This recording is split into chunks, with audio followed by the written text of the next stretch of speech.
Hello and welcome everybody to the patch notes for NAU on February 20th, 2025. First off, we'll be going into a big event for those that have been maybe watching the videos and are really looking to start video. We got packages and bundles for sale again. Black Desert is going up to 90% off for the 9-year anniversary for NAU. So the Traveler Edition is going from 10 to $1 or €1. Explorer Edition is going from 40 to 20. Conqueror Edition is going from 90 to 45. So we got 50% or 90% off in these three packages. And otherwise, we have the other bundles, the Traveler to Explorer, Conqueror, and Conqueror bundles going from 3,000 to 1,500 a coin. 50% off 5,000 to 250 or 8,000 down to 4,000. On Steam, the sale will be going from February 19th to around March 5th. And it is pretty much giving a 90% off on Black Desert, going from $9.99 to 99 cents. And similar thing on the bundles, 50% off on all of them, going from $29.99 to $14.99, $49.99 to $24.99, and $79.99 to $39.99.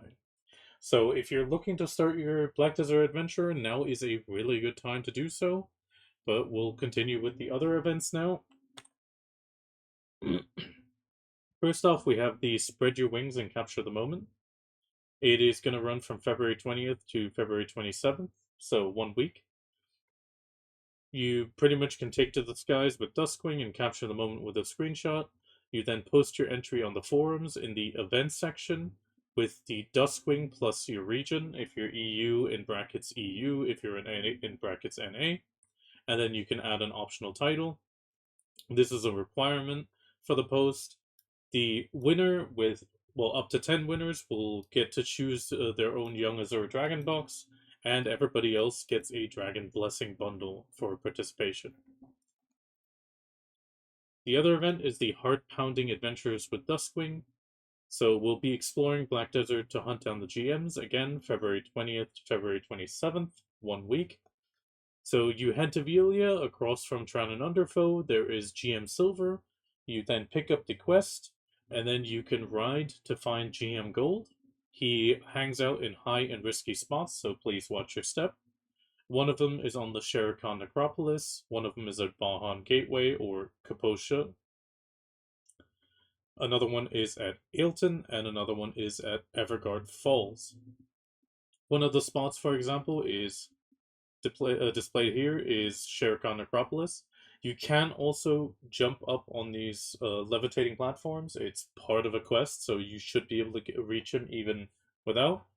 There's also some pro tips for awesome screenshots. So in a non-combat stance, for example, you can press S while facing a wall to lean to it. And while leaning, you can press R to enter spectator mode, or Control U to enter screenshot mode to capture the masterpiece. Finally, there's some tips for locating the GM NPCs. You can press Escape, Community, aka F9, Photo Gallery, and search GM in the top right box. And then you can click the arrow icon at the bottom of the right of GM posts for the navigation. On the maintenance for February 27th, adventurers who then obtained the Black Desert GM's medal during the event will receive 2 Dragon King's Hyeyong wine, which is a really good buff item, and also some Dragon's Blessings bundles. You can only claim this reward once, and there's also some GM events, which they're going to be doing going to the GMs as a group. The NA tour date is February 25th. 3 p.m. to 4 p.m. PST, and 6 to 7 p.m. EST, and the EU tour date is 5 to 6 CET, and 4 to 5 UTC time. We can then go into the patch notes for February 20th, like mentioned. So we'll start off with some small additions and improvements for Meiwa. There was apparently an issue where the last attack did not combo into other skills. That has supposedly been fixed. There was also an issue where the extra attack did not activate when used with insufficient stamina. There is a small fix for Succession Ninja, where critical hit rate was not applied when using the following skills against monsters: the Boss Slaughter, Shuriken Malice, Prime Shuriken Malice and Prime Evasive Shuriken Malice. There was also an issue with Mystic, which apparently a skill was unaffected by attack speed effects, and they've now changed the time it takes for the character to rotate according to the camera's direction. Content-wise, we got some changes to War of the Roses, where they've improved the system for setting up the platoons and the mouse movement, and otherwise they fixed an issue where titles based on kill counts were not visible when reconnecting to the game during an ongoing war. Arena of Solaire, they've changed the rewards for the apprentice soldiers, which is ranked 401 to 800. You will now get a Rallying Solar box upon victory. They've also fixed an issue that stopped you from using party ping in chat after rejoining an ongoing Arena of Solaire match.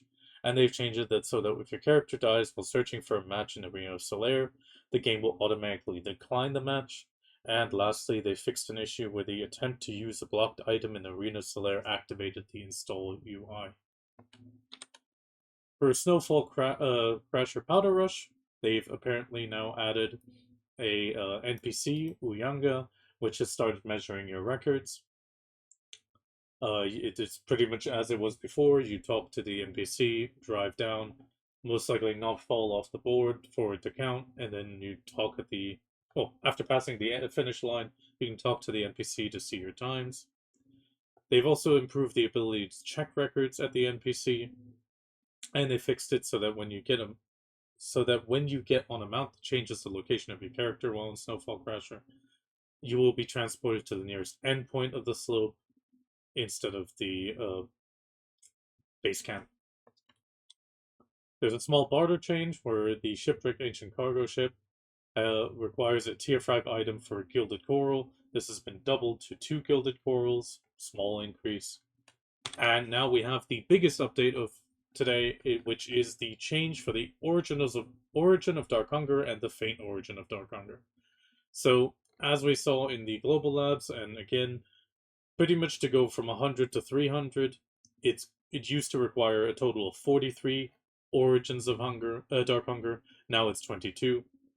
Another example given is plus 100 to 209. It used to take 13, it now takes 7. Similarly, the Faint Origin of Dark Hunger, from 100 to 300, it used to be 98. This has gone down to 49. And again, from 100 to 150, it used to take 9, and now it takes 5. So there might be some market fluctuations now on these items, simply because these deals are a lot better. We'll have to see how the market goes up or down. They were at min price lately, but this might actually drive them up a little bit more.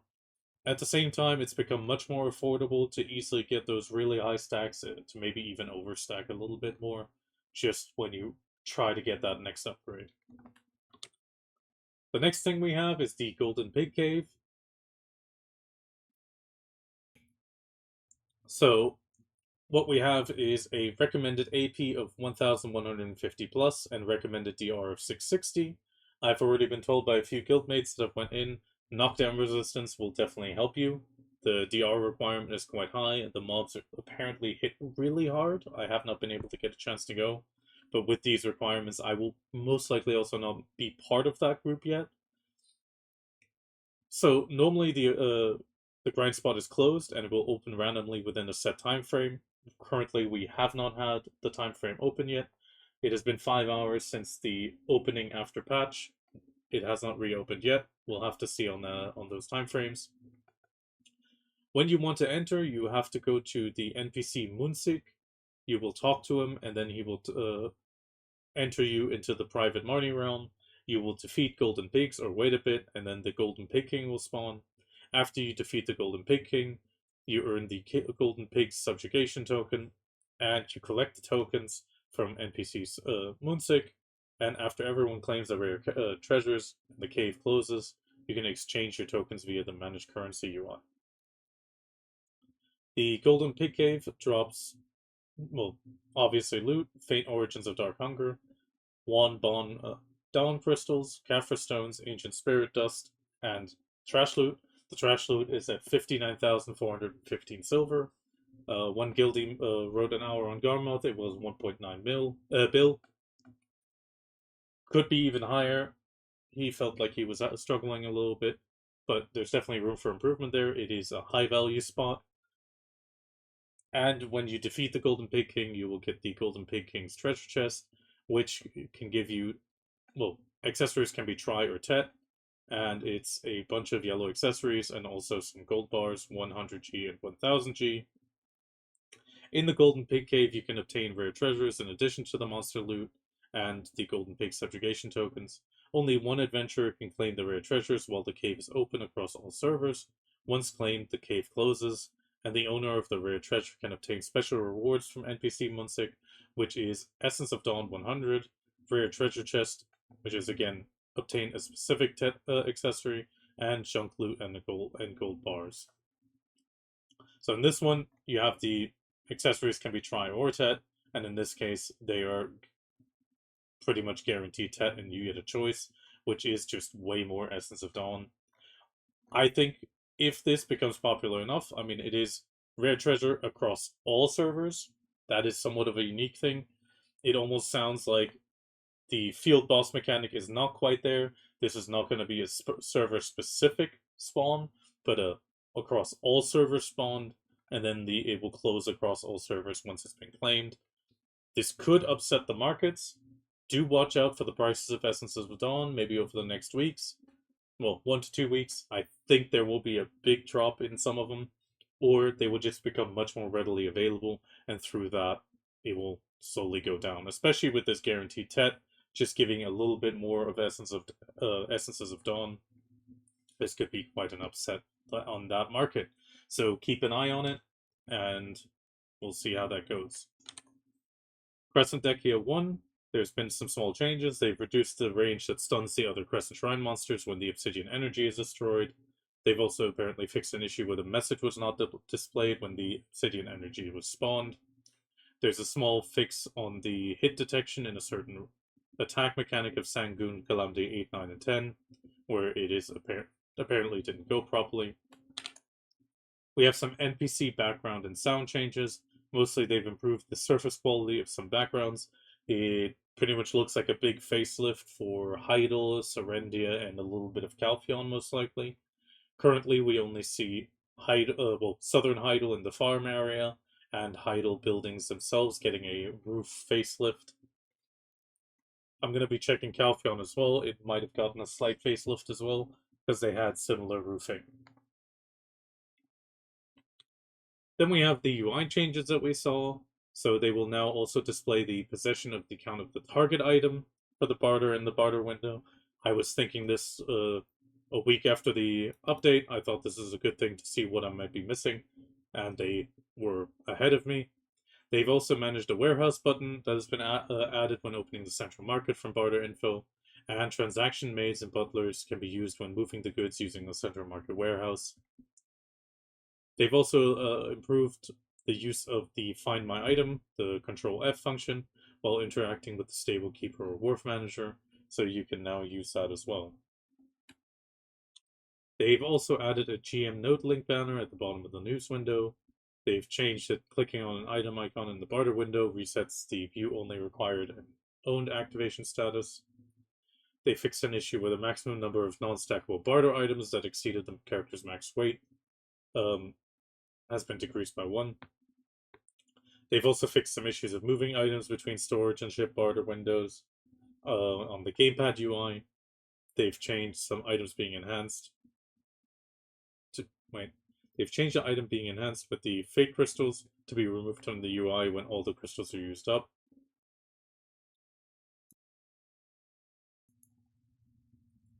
And they've improved the worker skill change effects, and they've changed the display when there are no workers in each list on the worker exchange, and they've also fixed so you can hire workers regardless of the character's weight limit. We also have some general modifications and changes, some fixes for Deadeye. Apparently there was some clarity needed on NPC names for certain words in the following general quest in the Valencia region. They've also fixed an issue when unnecessary logs were recorded when clicking and scroll in the background. Overall, a bunch of small fixes. Some network issues, interior wall in the blue main manner. They fixed the item acquisition location tooltip for the Northern Idol Gothic Fountain. So you can now get that. Instead of for the Dark Spirit's Greed, it will now take 30 energy. They've also fixed an issue where for the Berserker, Ninja, Megu, Dosa, usually it looks pretty much like visual changes. And they've fixed some other issues concerning items exceeding 100 LT could not be moved when you would use multi-unstackable items for your storage mates. They fixed an issue where the inventory scroll was not reset to the top when putting items into or taking them out of guild storage. Maybe they fixed an issue where certain parts of the character's body moved unnatural during unique animations of the Cabelli's and Crimson Flame outfits. They fixed the progression of the Wusa Awakening, where it was not smooth, and they fixed some more stuff on the world map overall. Finally, we get to the Pearl Shop update for February 20th. So for Deadeye, they've released more outfits. The Lovely Bloom, Selene, Spring Blossom, and Rosa de Sharon. They've also brought out new packs, which is the Blessing of Old Moon 30-day pack, which goes from 6,500 to 4,225 pearls. One purchase for a family within the sales period, and the Blessing of Old Moon pack brings 3 types of temporary buffs together in one. So it provides a 30-day value pack, Blessing of Camasylvia, and Secret Book of the Old Moon. The monthly adventure box has gone down from 9,900 pearls, 40% down to 5,940. The sales period is now from February 20th to permanent, and this can be purchased once. They've also added a Choose Your Triple Maids box for 2,400 pearls, down from 3,600. The top 3 B Mine class event was Warrior, most likely because it was just the first selection. So the top Warrior costumes are going for 50% off, 3,400 to 1,700 pearls. Definitely maybe purchase, pre-order some on Warrior outfits. The other one, this also counts for the classic outfits, going from 2,900 to 1,450. And also the, choose your outfit Durandal, going from 2,200 to 1,100 pearls. The other classes are Lawn, again, same premium, classic, and regular outfits. And the third top 3 is Dark Knight. No real surprise there. Again, with the premium, classic, and basic outfits. There's also some additional discounts from February 20th to March 6th. In the outfit category, there's another 20% off, which excludes returning and special outfit packs. And with that, we're going to be diving straight into BDO. And I thank you everybody for your time, and I hope you all have a great day. And good luck on everybody's drops.